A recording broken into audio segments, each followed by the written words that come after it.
Good morning बच्चों। आज अपनी कक्षा 10-12 का फिर कॉमन चैप्टर है।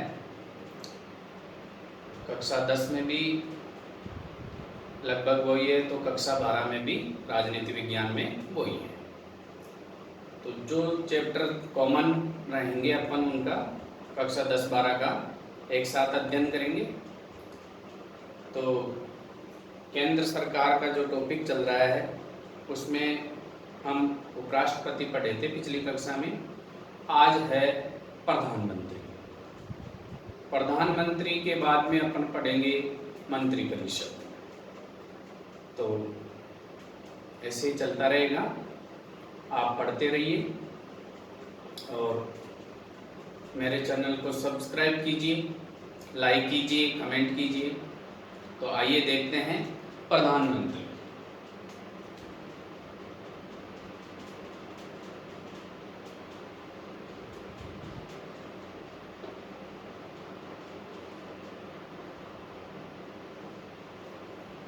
Prime minister.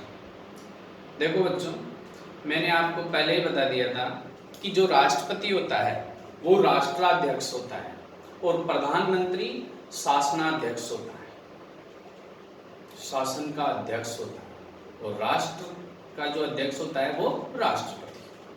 तो अब हम देखते हैं कि प्रधानमंत्री की जो नियुक्ति है वो कौन करता है, संविधान के किस अनुच्छेद में इनका उपाबंध है। तो देखते हैं। देखो बच्चों, पहली चीज तो प्रधानमंत्री जो पद है इसका जो उल्लेख है वो संविधान के अनुच्छेद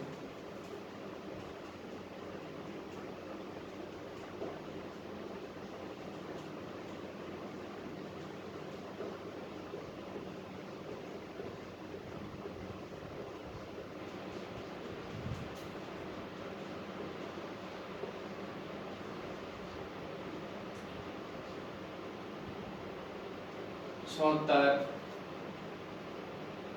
में उल्लेखित।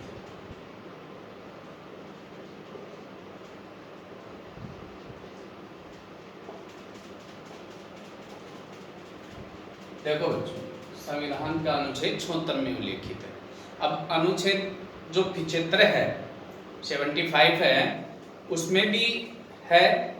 तो किस प्रकार है? 76 में तो ये उल्लेख है कि राष्ट्रपति को सलाह एवं परामर्श देने के लिए एक मंत्रिपरिषद होगी और उस मंत्रिपरिषद का मुखिया प्रधानमंत्री होगा। 76 में तो यह उल्लेखित है। अनुच्छेद 75 में यह उल्लेखित है कि राष्ट्रपति प्रधानमंत्री की सलाह से मंत्रिपरिषद की नियुक्ति करेगा और उस मंत्रिपरिषद का मुखिया वही प्रधानमंत्री रहेगा।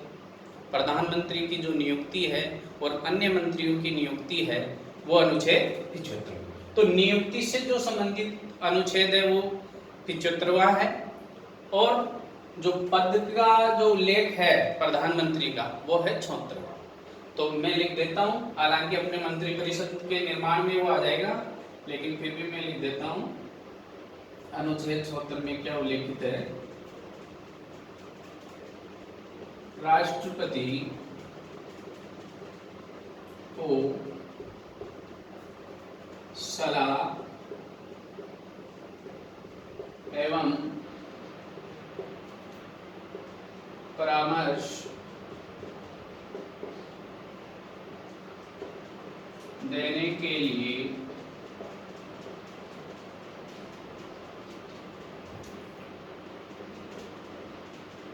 एक मंत्रिपरिषद होगी।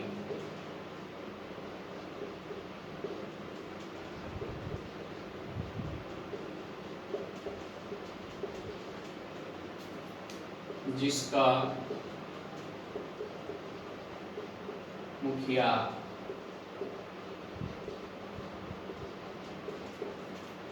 प्रधानमंत्री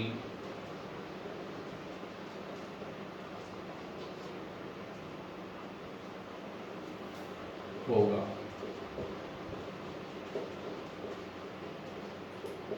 ये अनुच्छेद 74 के अनुसार है। भारत के संविधान के अनुच्छेद 74 में ये चीज उल्लेखित है। और अनुच्छेद 75 में है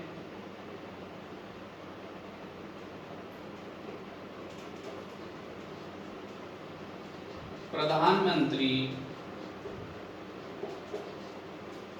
एवं अन्य मंत्रियों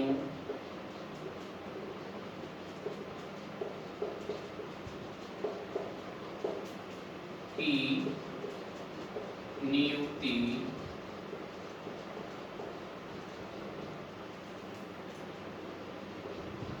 राष्ट्रपति करेगा।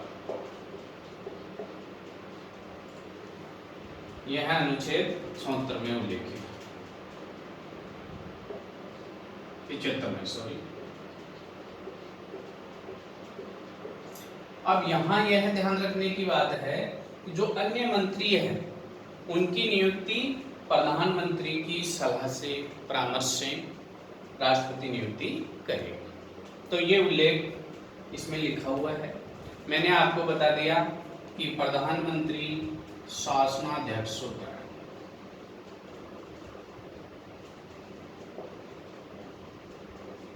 और राष्ट्रपति राष्ट्राध्यक्ष होता है। तो ये प्रधानमंत्री का जो पद है उसकी ये जो बात है। और प्रधानमंत्री की नियुक्ति में ये बात समझ लो कि प्रधानमंत्री की नियुक्ति के मामले में जब लोकसभा का चुनाव होता है तो जिस दल को बहुमत प्राप्त होता है उस दल के बहुमत दल का जो नेता होता है उस पार्टी का, उसको राष्ट्रपति प्रधानमंत्री नियुक्त करता है, सरकार बनाने के लिए कहता है। कभी कभी स्थिति ऐसी हो जाती है कि स्पष्ट बहुमत किसी पार्टी को नहीं मिला, तो उस स्थिति में जो राष्ट्रपति अपने स्वविवेक से कार्य करता है, वो किसी जो बड़ा राजनीतिक दल है उसको भी सरकार बनाने के लिए कह सकता है। यह उसके विवेक की बात है। तो ये प्रधानमंत्री की नियुक्ति की बात हो गई। अब अपन आगे देखते हैं प्रधानमंत्री की जो शक्तियां हैं, कार्य हैं, अधिकार हैं, उनके बारे में।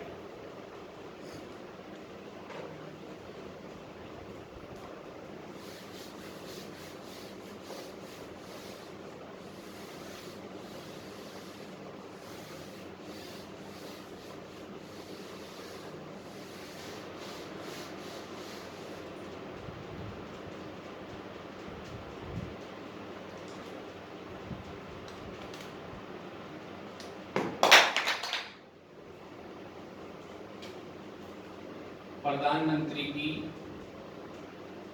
शक्तियां,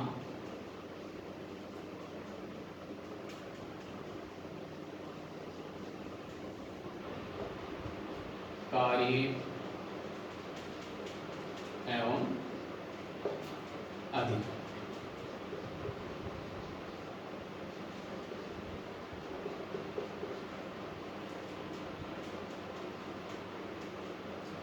देखो बच्चों, अब प्रधानमंत्री क्या कार्य करता है, क्या शक्तियां उसको प्राप्त है और क्या उसके अधिकार हैं, तो इनको हम कुछ बिंदु है उनके माध्यम से समझते हैं।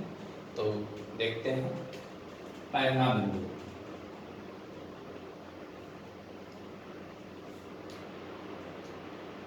मंत्रिपरिषद का निर्माण करना।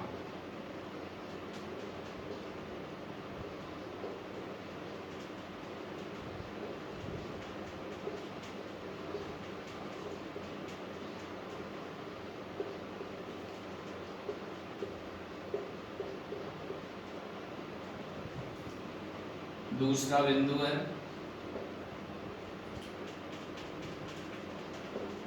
मंत्रियों के कार्यों का बंटवारा एवं परिवर्तन।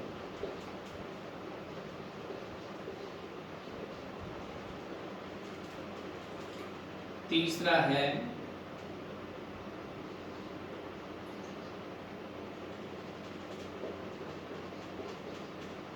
मंत्रिपरिषद का कार्य संचालन करना। चौथा कार्य है विभिन्न विभागों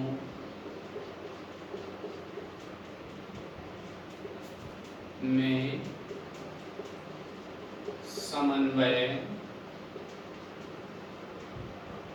करना। पांचवा कार्य है लोकसभा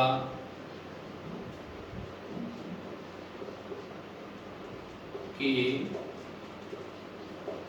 नेता के रूप में। छठा कार्य है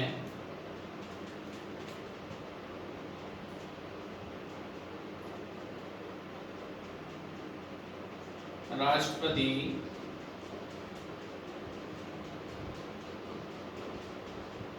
एवं मंत्रिपरिषद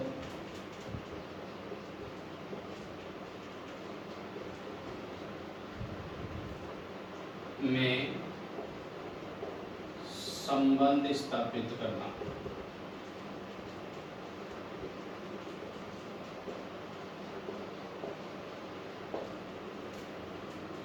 सातवां कार्य है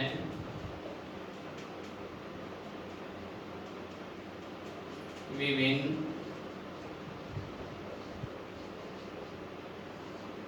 पद प्रदान करना।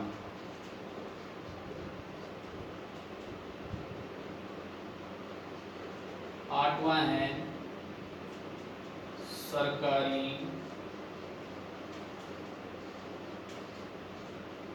प्रतिनिधि के रूप में।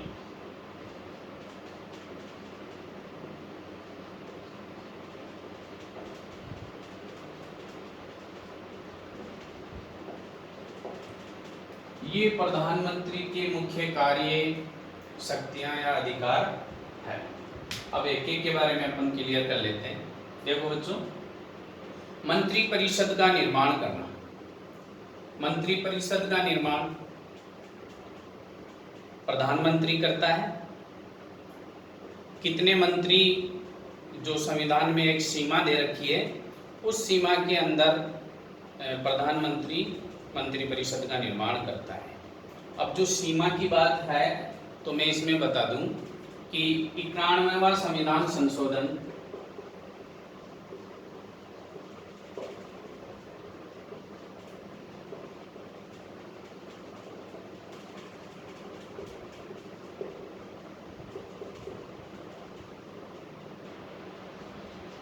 संशोधन 2003, 91वां संविधान संशोधन 2003 के द्वारा यह व्यवस्था की गई कि लोकसभा के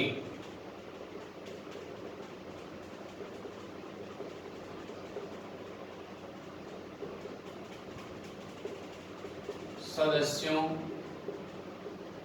के 15% मंत्री बना सकते हैं। तो मंत्रिपरिषद का आकार हो गया लोकसभा की जितनी सदस्य संख्या है उसका 15%। तो इसका विशेष ध्यान रखना होता है मंत्रिपरिषद का निर्माण करते समय। तो मंत्रिपरिषद का निर्माण प्रधानमंत्री करता है। फिर है मंत्रियों के कार्यों का बंटवारा एवं परिवर्तन। कौन कौन मंत्री बनेंगे इसकी सूची बना करके प्रधानमंत्री राष्ट्रपति को सौंपते हैं, राष्ट्रपति उनकी नियुक्ति करता है। इसके बाद में अब किस मंत्री को कौन सा विभाग संभालना है, तो ये कार्य भी प्रधानमंत्री अपने विवेक से करता है। उनको विभाग आवंटित करता है। उनको जो 3 स्तर के मंत्री हैं, कैबिनेट मंत्री, राज्य मंत्री और उप मंत्री, उनमें विभाग आवंटित करते हैं और समय समय पे आवश्यकता होने पर उनके विभागों में परिवर्तन भी प्रधानमंत्री ही करता है। आगे है मंत्री परिषद का कार्य संचालन।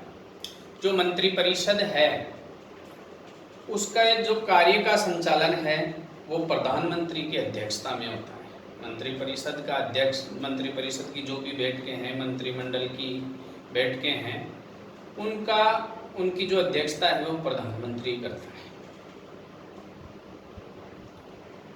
और दूसरी बात है कि कार्य संचालन में जो भी विधेयक, सरकारी विधेयक है, वो प्रधानमंत्री के निर्देशानुसार ही तैयार होते हैं, प्रस्तुत होते हैं।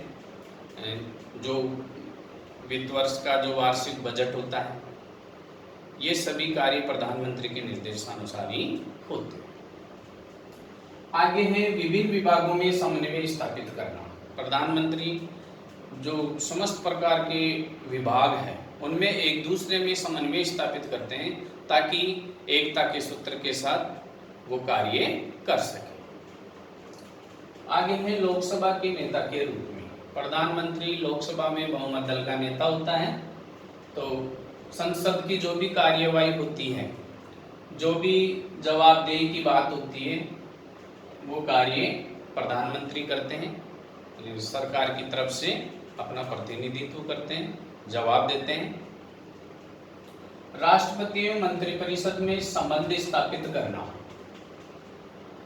मंत्रिपरिषद के कोई भी निश्चय होते हैं वो राष्ट्रपति तक प्रधानमंत्री पहुंचाता है, और राष्ट्रपति यदि कोई भी सुझाव या संदेश देता है तो मंत्रिपरिषद तक प्रधानमंत्री पहुंचाता है।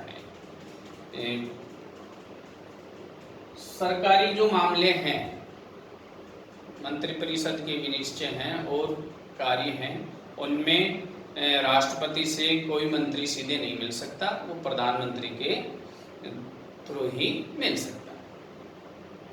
फिर है विभिन्न पद प्रदान करना। ये बात मैं आपको समझा दूं कि विभिन्न पद प्रदान करना, पदों की जो मंत्रियों का बंटवारा, मंत्रियों में कार्यों का बंटवारा, ये तो पहले हो जाता है। तो यहाँ विभिन्न पद प्रदान करने की जो बात है इसमें यह है कि राष्ट्रपति जितने भी उच्च अधिकारियों की नियुक्ति करता है, चाहे वो महान्यायवादी हो, राज्यपाल हो, विदेशों में राजदूत हो, जो संघ लोक सेवा आयोग के अध्यक्ष सदस्य हैं वो हो, इन सभी की नियुक्ति वास्तविक रूप से प्रधानमंत्री जी सलाह देते हैं, परामर्श देते हैं, उसके बाद में ही राष्ट्रपति नियुक्त करता है।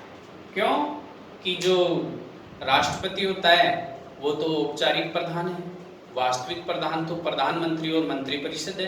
तो जो वास्तविक कार्य है वो तो प्रधानमंत्री और मंत्रिपरिषद करती है, राष्ट्रपति के नाम से तो शासन चलता है। तो जितने भी पदाधिकारी हैं उनको पद प्रदान करने का जो काम है वो प्रधानमंत्री करता है। सरकारी प्रतिनिधि के रूप में विभिन्न जो प्रतिनिधि मंडल होते हैं, अंतर्राष्ट्रीय संगठन होते हैं, विदेशों में अपने देश का जो प्रतिनिधित्व करना है वो सब प्रधानमंत्री जी करते हैं। अपने देश की तरफ से प्रधानमंत्री जी ही उन संगठनों में भाग लेते हैं। जो शिखर सम्मेलन होते हैं उनमें सभी में प्रधानमंत्री अपने देश के प्रतिनिधि के रूप में वहाँ शामिल होते हैं। तो ये प्रधानमंत्री की शक्तियाँ एवं अधिकार और कार्य मैंने आपको बताए। और भी छोटे छोटे और कई चीज़ें हैं। संसद और जो मंत्रिपरिषद है उसके बीच की कड़ी भी